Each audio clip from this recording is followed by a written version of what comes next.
اچھا، اس بابا کو آپ کتنے پیسے دیتے ہو؟ میں نے پوچھا۔ 1 ہفتے کا 3000 روپے دیتے ہیں، فراز بھائی نے جواب دیا۔ آپ ایسا کریں، اس بابا کے چلے یعنی 40 دن کی پڑھائی تک انتظار کریں۔ آپ کا مسئلہ حل ہو جاتا ہے تو ٹھیک، نہیں تو آپ میرے ساتھ چلیے گا، میں ایک جاننے والے کے پاس لے جاؤں گا، وہ کوئی پیسے نہیں لیتا اور کام 100% گارنٹی سے کرتے ہیں۔ میں نے ان سے اپنے جاننے والوں کے کئی کام کروائے ہیں، اثرات والے کام گارنٹی سے کرتے ہیں، میں اس سلسلے میں انہیں بہترین پایا ہے۔ میری بات سن کر انہوں نے اس بات میں سر ہلایا۔ ان کا نمبر میرے پاس تھا، میں خود ہی ان سے پوچھ لوں گا۔ اس کے کچھ دیر بعد بارات آ گئی اور پھر اس کی گہما گہمی میں لگ گئے۔ اس ملاقات کے 1 ماہ بعد فراز بھائی کا فون آیا کہ وہ ہم سے ملنا چاہتے ہیں۔ ہم نے انہیں گھر کے ہوٹل کے قریب بلایا۔ وہ کچھ دن بعد پہنچ گئے۔ دعا سلام کے بعد انہوں نے کہا، جس بابا سے علاج کروا رہا تھا وہ بھی اس کا حل نہیں نکال پائے، اب تک میں اسی مسئلے میں الجھا ہوا ہوں۔ آپ نے کسی بندے کا کہا تھا کہ وہ اچھا کام کرتے ہیں، میں نے ان سے مزید کچھ پوچھنا بہتر نہیں جانا اور ان کو لے کر سیدھا بابا جی کے پاس پہنچ گئے۔ اتفاق سے 2-3 بندے موجود تھے، ہمارا نمبر جلد آ گیا۔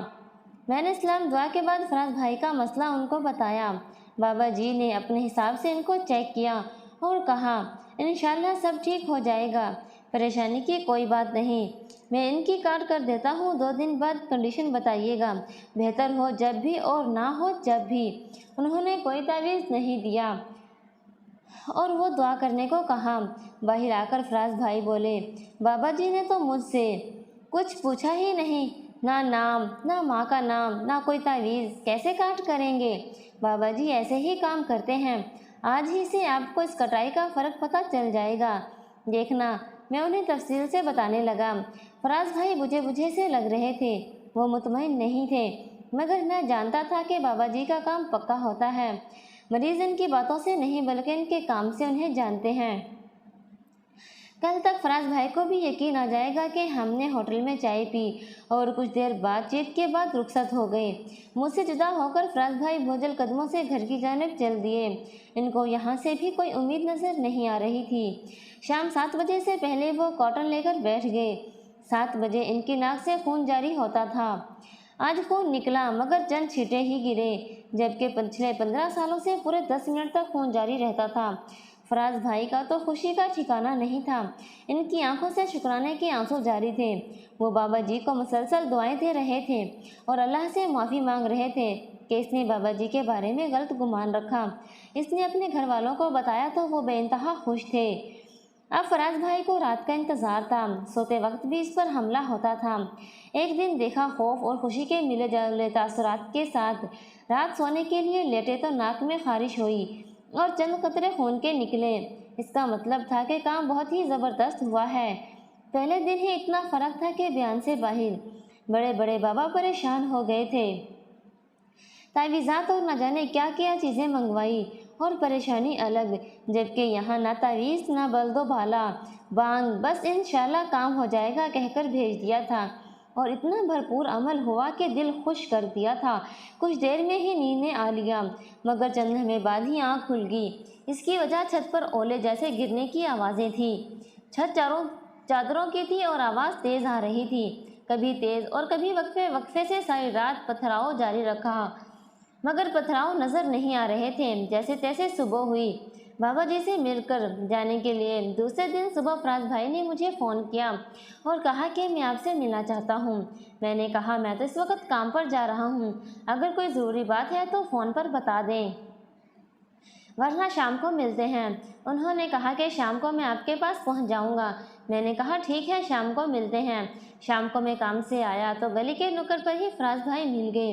اس کا مطلب تھا کہ مسئلہ گمبھیر ہے۔ سلام دعا کے بعد انہوں نے کل شام سے آج صبح تک کی ساری کہانی گوش گزار کر دی۔ میں نے کہا بھائی اللہ کا شکر ہے کہ آپ پر اتنا مسئلہ پرانا حل ہو گیا۔